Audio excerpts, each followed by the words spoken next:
காலத்திற்கு ஏற்றாற்போல் கோலத்தை மாற்றக்கூடிய தன்மை நம் கடமையாக இருக்கிறது. அந்த அடிப்படையில் இந்த பெண்ணை பற்றி வர்ணிக்க வேண்டும். காரணம், பூமியிலே மிக உயர்ந்தவள் யாருன்னா பெண். தாய்க்குளம் நிறைய பேர் நிறைஞ்சிருக்க இடத்துல தன்னைத்தானே இந்த உலகத்திற்கு அர்ப்பணிக்கக்கூடிய ஒரு உள்ளம் யாருன்னா பெண்.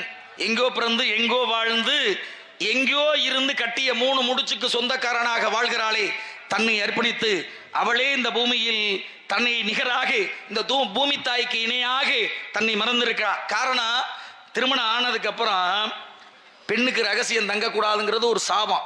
பெத்த தாய்க்கு மகன் கொடுத்த சாபம். மகாபாரதத்தில் நடந்த விஷயம். யாருன்னா தர்மனி ஆனா குந்தி தேவிக்கு ஒரு சாபத்தை கொடுக்குறேன், அம்மாவா இருந்தாலும் பரவாயில்ல, இனிமேல் பெண்கள் மனதில் ரகசியம் தங்க கடவாய் அப்படிங்கிற சாபத்தை கொடுத்தேன். என்ன காரணம்னா, ஏற்கனவே நம்ம அம்மாவுக்கு ஒரு குழந்தை பிறந்திருக்கு. சூரியபகவானை நினைத்தால் மந்திரத்தை பிரணம் என்றால் இந்த பூமியிலேயே ஒரு குழந்தைய கையில கொடுத்துட்டேன். யார்? சூரிய பகவான். சூரியனுக்கும் குந்தி தேவிக்கும் பிறந்தவன் யாருன்னா கவச குண்டலத்தோடு ஒரு மனிதன் பிறந்தான். அவன் யாருன்னா கர்ணன். இந்த கர்ணன் ஏற்கனவே நம்மளுக்கு அண்ணே, குந்தி தேவிக்கு நம்ம அம்மாவுக்கு அவன் ஒரு பிள்ளைங்கிற விஷயத்த கடைசி வரையும் பெண்மகள் மறைத்து வச்சிருந்தா, குந்தி மறைச்சிருந்தா. கடைசியில கர்ணன் இறந்த பிறகு மடியில தூக்கி வைத்து நான் பெற்ற மகனே, நான் பெற்ற மகனேன்னு அந்த குருட்சேத்திர போர்ல இறந்து கிடக்கும் போது மடியிலேயே தூக்கி வைத்து அழுதாள் குந்தி தேவி. அப்பத்தான் அம்மாவுக்கு ஏற்கனவே ஒரு பிள்ளை இருக்கு, எங்களுக்கு அண்ணே இருக்கேன் அப்படிங்கிற விஷயத்தை நீ மறைத்து வைத்ததனால் இன்று முதல் பெண்கள் மனதிலே ரகசியம் தங்க கடவாய் அப்படிங்கிற சாபத்தை கொடுத்தான் பெத்த தாய்க்கு மகன். அதனாலதான் பெண்கள்லாம் ரகசியத்தை எப்போதுமே வைக்கிறது இல்லை, வெளியில விட்டுறது. திருமணமான முடிஞ்சோடனே காலில் மிஞ்சியை மாட்டுவதற்கான காரணம் என்ன தெரியுமா? அப்படியெல்லாம் ரகசியத்தை விட்டுறக்கூடாது. தன்னை மிஞ்சி, குடும்பத்தை மிஞ்சி, வீட்டை மிஞ்சி, தன் கணவனை மிஞ்சி எந்த ஒரு செயலையும் இந்த பூமியில நான் வெளியில விட்டுற மாட்டேன் அப்படிங்கிற ஒரே காரணத்தினாலதான் இந்த பூமி தாயும் எனக்கு ஒரு தாய் அப்படின்னு காலுக்கு கீழே வச்சு அந்த ரகசியத்தை மறைக்கப்பட வேண்டும் என்பதற்காக மிஞ்சி மாட்டான். பொண்ணுக்கு எல்லாருக்கும் தெரியும், எல்லாருக்கும் தெரிஞ்ச ஒரு விஷயத்தை சொல்றேன். எல்லா பலவண்ணமான சீர்களெல்லாம் முன்னாடி வச்சிருக்காங்க. பொண்ணுக்கு வைக்கிற சீர்ல அந்த பெண்கள் கடைசி வரையும் புழங்காம வச்சிருப்பா ஒரு சீரை. அது என்னங்கிற விஷயம் யாருக்காவது தெரியுமா? மேலூருக்கு கேக்குதா, இங்கே கேக்குதா? இங்கதானே கேக்குது. ஆமா சாமி. தெரியுமா யாருக்காவது? தெரியணும். இன்னும் கொஞ்ச நேரம் ஒரு பாட்டு முடிஞ்சோன்னா மறுபடியும் கேட்பேன், யாராவது ஒரு ஆள் சொல்லணும். பெண்ணுக்கு வைக்கிற சீர்ல அந்த பெண்மகள் கடைசி வரையும் அந்த சீரை புழங்க மாட்டா.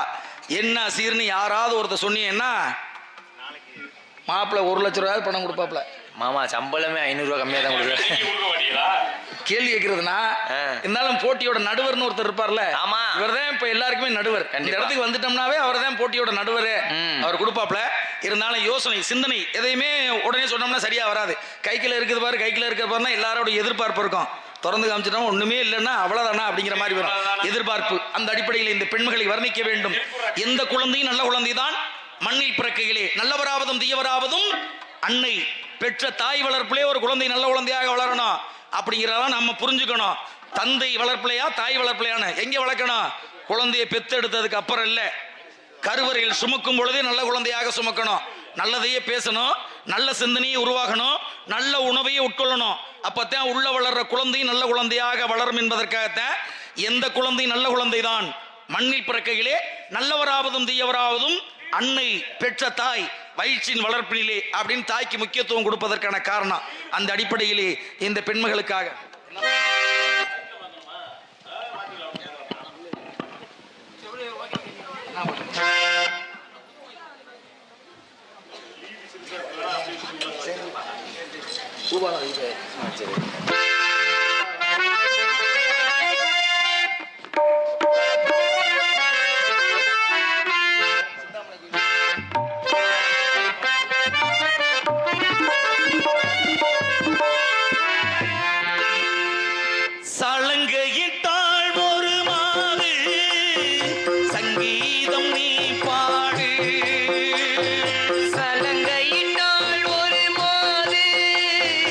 சங்கீதம்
சேர்த்திரு.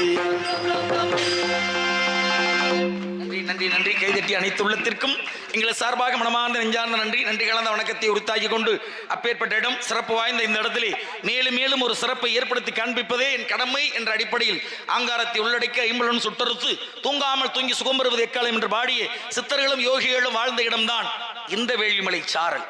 இங்கு எந்த செய்து கொண்டிருக்கின்றார் இந்த பெண்மகள் எதற்காக இங்கு வந்தாள் என்பதை பார்க்கும் பொழுது முன்னொரு பிறவியில் அமிர்தவள்ளி சுந்தரவள்ளி 2 மாந்தர்கள் முருகப்பெருமானை நோக்கி தவம் இருக்கு. முருகப்பெருமானே நேரில் வந்து பெண்களே உங்களுக்கு என்ன வேண்டும் கேட்க, ஐயனே அக்கா தங்கை இருவருமே உங்களைத்தான் திருமணம் செய்து கொள்ள வேண்டும் முருகா, இதுவே எங்களுடைய ஆசை என்ற காரணத்தின் அடிப்படையாக இப்பிறவியிலே அமிர்தவள்ளியான தெய்வ யானையை திருப்பரங்குன்றத்திலே மணமுடித்து விட்டார். சுந்தரவள்ளியாகப்பட்டவள் சுதந்திரமாக திணிவனம் காத்துக் கொண்டிருக்கின்றாள். அன்னவளை திருமணம் செய்யும் காலம் நெருங்கிக் கொண்டிருக்கின்றது என்ற அடிப்படையிலே வைத்து பார்க்கும் பொழுது யோசிச்சல யாராவது என்ன கேட்டேன்னு தெரியுமா? மாங்கல்யம்மா, அதான் அவன் கழுத்திலே எப்போதுமே போட்டிருக்காளே, எதுன்னு தெரியல. சரி, இன்னொரு விஷயம் ஒன்று சொல்லிருக்கேன். அதுக்கு முன்னாடியே நல்ல விஷயம் தான். ஏன்னா யோசிக்கணும், சிந்தனை என்னடா ஒரு புதுமையாக இருக்குது, நம்ம கொடுக்குறது எல்லாமே அப்பா வீட்டிலேருந்து கிடைக்கிற எல்லாமே நம்ம பயன்படுத்திடுறோமே, பயன்படுத்தாத ஒரு பொருள் என்ன இருக்குது அப்படின்னு உங்களுடைய எதிர்பார்ப்பு, உண்மையிலே எதிர்பார்ப்பு இருக்கீங்களா இல்லைங்கிறது மட்டும் எனக்கு தெரியுது. அது கடந்துட்டு போது எதாக இருந்தாலும் அப்படின்னு யோசிக்கிறீங்களா நான் கேட்குறேன். சொல்லவா வேண்டாமா? அப்படி சொல்லுங்க. அப்படி சொல்லும் போது எனக்குன்னு ஒரு ஆசை இருக்குமா இல்லையா? நான் வேணா சொல்றேன், அந்த 1 லட்ச ரூபாய் எனக்கு கொடுத்துருங்க. பத்தியாயா? சொல்லுங்க சாமி. நீ வந்து அலியாட்ட ஆடுற உள்ள குறுக்க போடுறப்பா சரியா வராது. சரி சாமி. அவங்க கேட்கிறாங்க, நான் பதில் சொல்றேன். சரி, எனக்கு அவங்க கொடுப்பாங்க. அப்படியா? அப்படிங்கிற எதிர்பார்ப்புல கண்டிப்பா இருக்கட்டும். அந்த அடிப்படையிலே காரணம் வேற ஒண்ணும் இல்ல, எல்லா பொருளையும் பெண்மகள் பயன்படுத்தி விடுவா. பொண்ணழைச்சு விடுறதுக்கு முதல் நாள் தாயும் தந்தையும் கோயில் வீட்டுகள இல்ல நம்ம வீட்டிலேயோ மடிகட்டி நிரப்பி விடுவாங்களே தெரியுமா? இதெல்லாம் ரொம்ப நாளைக்கு முன்னாடி, இப்பெல்லாம் இல்லைங்கிற மாதிரி இல்லையா? இல்ல இப்ப இருக்குதா இல்லையா? நடக்குது. மடிகட்டி நிரப்புதல்னு ஒண்ணு. ஏன் தாயும் தந்தையும் மடிகட்டுறாங்கன்னு தெரியுமா? முந்தானியை எடுத்து அதுல தேங்காய் பழத்தை உடைச்சு வச்சு அப்படியே மடிகட்டி சாமி கும்பிட்டு அனுப்புவா. ஏன் தாயும் தந்தையும் அனுப்புறான்னா, பெத்த தாயும் தந்தையும் வளர்த்துட்டோம், நீ கட்டின வீட்டுக்கு போற, உன் மடியை நிரப்பி விடுறேன், அங்க போய் அந்த குடும்பத்தோடைய வாரிசை இந்த மடி மேல நீ சுமக்கணும் என்பதற்காகத்தான் மடிகட்டி நிரப்புறது. அதுக்கப்புறம் ஓலைக்கொட்டையான்ல கையில வச்சுக்கிட்டு அந்த பெண்மகள் கல்யாணம் பண்ணும்போது தெரிவா. அதுக்கப்புறம் தகர கொட்டன் ஆச்சு, இப்ப வெள்ளி கொட்டையான்ல வந்து நிக்குது. தங்க கொட்டையானுக்கு போக முடியாது, ஏன்னா 1.5 லட்ச ரூபா வந்துருச்சு. இனிமேல் இந்த இடத்துக்கு போக முடியாது, வெள்ளியிலே நின்ற கம்பெனி இனிமேல். கதை அதை போற போக்கு சரியில்லை. நான் ஒன்றும் சொல்லலை, அதில் போனோம்னா நம்ம கதை வேற மாதிரி போயிடும். அப்போ அந்த மடிகட்டுதல் நிரப்புதலும் போது இவ்வளவுதான் தெரியும். அதுக்கு உள்ளே மடிகட்டுறதுக்கு உள்ளே ஒரு விஷயம் இருக்கு தெரியுங்களா? அந்த காலத்தில் உள்ள விஷயத்தை தான் சொல்றேன், இப்போ உங்களுக்கு புரியாது. மடிகட்டுறதுக்கு நிரப்புறதுக்கு முன்னாடி முகூர்த்த அரிசின்னு ஒன்று வீட்டில் நடக்கும். எங்கள் பகுதியில் அதை பண்ணுவாங்க, எல்லா பகுதியிலும் இருந்த விஷயம். முகூர்த்த அரிசி அள்ளி போடும் பொழுது 3 நாளைக்கு முன்னாடி வெள்ளை துணி எடுத்து மஞ்சள் தண்ணியில் நினைச்சு அவ பிறந்த வீட்டில் ஒரு கைப்பிடி மண் எடுத்து அதில் வச்சு முடிஞ்சு வச்சிருவாங்க. அந்த மண்ணை 3 நாளைக்கு சாமி கும்பிட்டு பயன்படுத்தி தாயும் தந்தையும் இந்த மடிகட்டு நிரப்புறதுல அள்ளி அப்படியே அந்த முடிச்சு அப்படியே வச்சிருவாங்க. சாமி கும்பிட்டு அவளுடையவே பொண்ணு அழைச்சிட்டு போகும்போதே எல்லா பொன்பொருள் ஆபரணங்கள் அனைத்துமே அவளுடைய பொண்ணுக்கு வைக்கிற சீர் முழுவதுமே பின்னாடி வரும். கொண்டு போய் வச்சு திருமணம் நடக்கும். திருமணம் முடிந்த பிறகு கணவனும் மனைவியும் இல்லறத்தில் ஈடுபடுவதற்கு முன்பாக அவங்க கோயில் வீட்டில், வாக்கப்பட்ட கோயில் வீட்டில் வச்சு அந்த மண் முடிச்ச வீட்டில் வச்சு வணங்கி முடிப்பா. வணங்கி இல்லறத்தில் ஈடுபட்டு அந்த குடும்பத்துக்கு ஒரு வாரிசை கொடுத்து குழந்தையை பெற்று பேரம்பேத்திகளை எடுத்து கடைசியில் பிறப்புன்னு ஒன்னா இறப்புன்னு ஒன்று இருக்கும்ல, இறக்கும் பொழுது அப்பத்தான் அந்த முடிச்சு அவுத்து பிறந்தெடுத்த மண் அப்படின்னு அவங்களுக்கு கொண்டாந்து கொடுக்கக்கூடிய ஒரே பொருள் ஒரு கைப்பிடி மண்ணு தான் அப்படிங்கிறத நீங்கள்லாம் புரிஞ்சுக்கணும். ஏன்னா கலாச்சாரம் சமுதாயம் எல்லாமே மாறிக்கிட்டு இருக்கு, மாற்றப்பட்டுக்கிட்டு இருக்கு. நம்மளுக்கு மாறிடுச்சு. கழுத்துல தான் தாலி கட்ட முடியும். எப்பொழுது நம்ம 5 பவன்ல 3 பவன்ல தங்கத்துல செயின் போட்டிருக்க கோச்சுக்காதிய போடணும்னு நம்ம நினைச்சோமோ அன்னைக்கு கொரோனால இருந்து எல்லாம் வந்துருச்சு. 21 நூல் எடுத்து முனமுறியாத மஞ்சக்கிழங்குல நினைச்சு 21 நூல் எடுத்து மஞ்சள் தண்ணியில் நினைச்சு முனமுறியாத மஞ்சக்கிழங்கு அதுல கட்டி மாப்பிள்ளை பொண்ணு கழுத்துல கட்டின. இதுதான் ஆதியில தாலி தெரியுமா? ஆதியில ஒரு ஆண்மகன் தாலி கட்டுறான்னா மாங்கல்யம்னா முனமுறியாத மஞ்சக்கிழங்கு 21 நூல் அதில் எடுத்து கட்டணும். குளிக்க போகும் பொழுது ஆற்றங்கரைக்கோ குளத்தங்கரைக்கோ குளிக்க போகும்போது அந்த பெண்மகள் ஒரு மஞ்சக்கிழங்கு எடுத்துட்டு போவா. உரசி தன்னுடைய மேனியிலையும் உடம்புலையும் மாங்கல்யத்திலையும் கழுத்துலையும் போட்டு குளிப்பா. அவ குளிச்சுட்டு வந்து கணவனோட பக்கத்துல படுத்திருப்பா.